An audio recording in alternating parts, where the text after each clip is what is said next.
Capítulo 132. Atividades sociais. Reuniões de intercâmbio social tornam-se proveitosas, instrutivas no mais alto grau, quando os que se reúnem têm o amor de Deus ardendo no coração, quando se encontram para trocar ideias quanto à palavra de Deus, ou considerar métodos para o progresso de sua obra e a maneira de fazer o bem a seus semelhantes.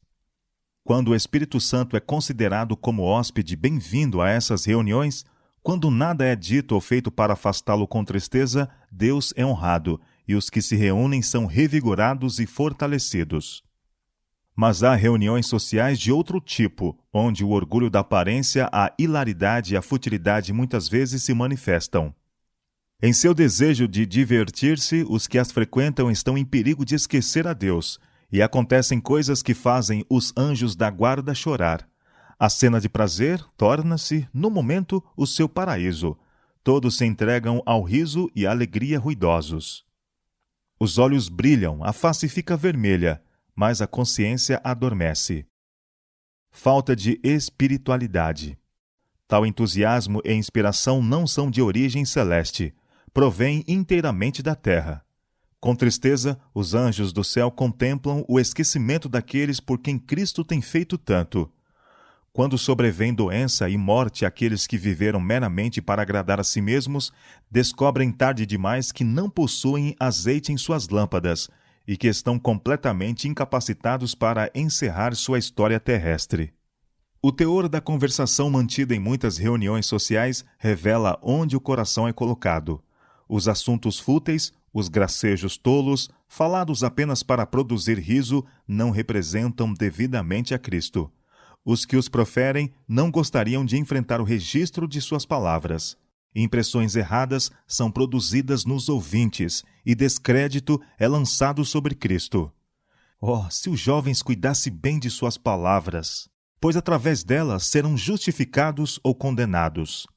Lembre-se de que Jesus está ao seu lado, aonde você for, observando suas ações e ouvindo suas palavras. Ficaria você envergonhado ao ouvir sua voz lhe falando e sabendo que ele ouve sua conversação?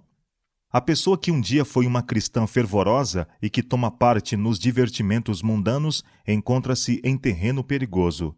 Deixou a região impregnada da atmosfera vital do céu e lançou-se numa atmosfera de neblina e cerração, pois em muitos casos as festas e reuniões de diversão são uma vergonha à religião de Cristo.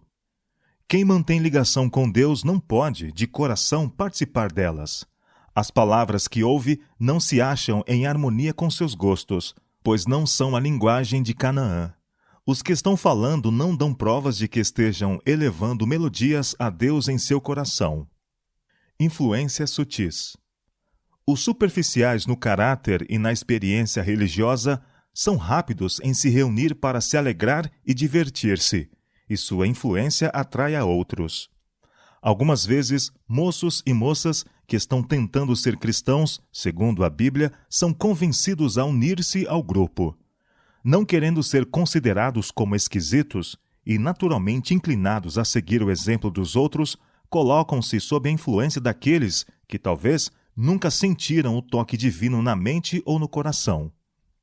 Se eles tivessem consultado com oração o padrão divino para aprender o que Cristo disse a respeito do fruto que deve ser produzido pela árvore cristã, compreenderiam que esses entretenimentos eram realmente banquetes preparados para impedir que as pessoas aceitassem o convite para a ceia das bodas do Cordeiro. Algumas vezes acontece que, frequentando lugares de diversões, jovens que foram cuidadosamente instruídos no caminho do Senhor são iludidos pelo brilho da influência humana, fazendo amizade com aqueles cuja educação e hábitos têm sido de caráter mundano. Vendem-se a uma existência de servidão ao unirem-se com pessoas que não têm a beleza de um espírito semelhante ao de Cristo. Os que amam e servem verdadeiramente a Deus temerão descer ao nível do mundo ao escolher a companhia de pessoas que não têm Cristo reinando no coração. Permanecerão corajosamente ao lado de Jesus, ainda que sua vida tenha de ser de abnegação e sacrifício. Cristo viveu uma vida de serviço e sacrifício por nós. Será que não podemos fazer algo por ele? Não são a expiação que ele fez por nós e a justiça que deseja nos comunicar temas dignos de ocupar a mente? Se os jovens tirarem do tesouro da Bíblia as riquezas que ela contém, se meditarem no perdão, paz e justiça eterna que enchem a vida de abnegação, não terão desejo de emoções e divertimentos duvidosos. Cristo se alegra quando os pensamentos dos jovens se ocupam com os grandes e enobrecedores temas da salvação. Ele entra no coração de todos esses como hóspede permanente, enchendo-os de alegria e paz.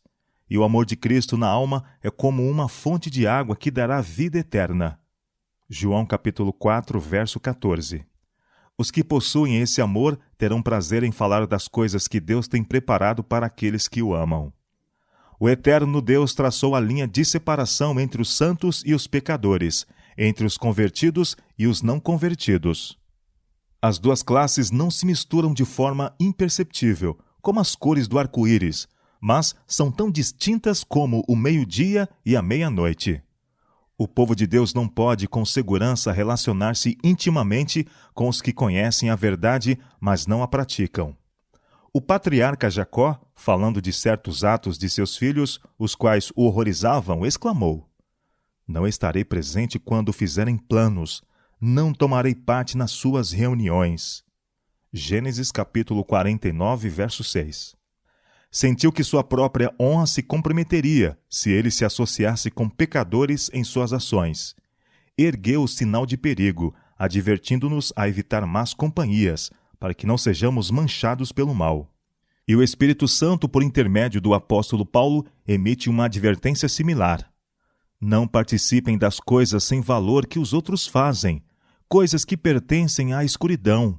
Pelo contrário, tragam todas essas coisas para a luz. Efésios capítulo 5, verso 11. Reuniões sociais aceitáveis. Todo talento no sentido da influência deve ser sagradamente devolvido e usado com o fim de ganhar pessoas para Cristo. Moços e moças não devem pensar que seus jogos, festas e entretenimentos musicais, como geralmente são dirigidos, são aceitáveis a Cristo. Repetidamente me tem sido dada a luz no sentido de que todas as nossas reuniões sociais devem ser caracterizadas por uma clara influência religiosa. Se nossos jovens se reunissem para ler e entender as Escrituras, perguntando: que posso fazer para conseguir a vida eterna? E então se colocassem unidos ao lado da verdade, o Senhor Jesus faria descerem suas bênçãos ao coração deles. Se todo membro da igreja, todo obreiro de nossas instituições compreendessem que esta vida é uma escola na qual nos preparamos para o exame do Deus do céu quanto à castidade, pureza de pensamento, abnegação nas ações. Cada palavra e ato, cada pensamento é anotado nos livros de registro do céu. É através do poder e da eficácia da verdade que devemos ser santificados e elevados à verdadeira dignidade do padrão estabelecido na palavra. O caminho do Senhor só pode ser aprendido através da mais cuidadosa obediência à sua palavra. Estude a palavra.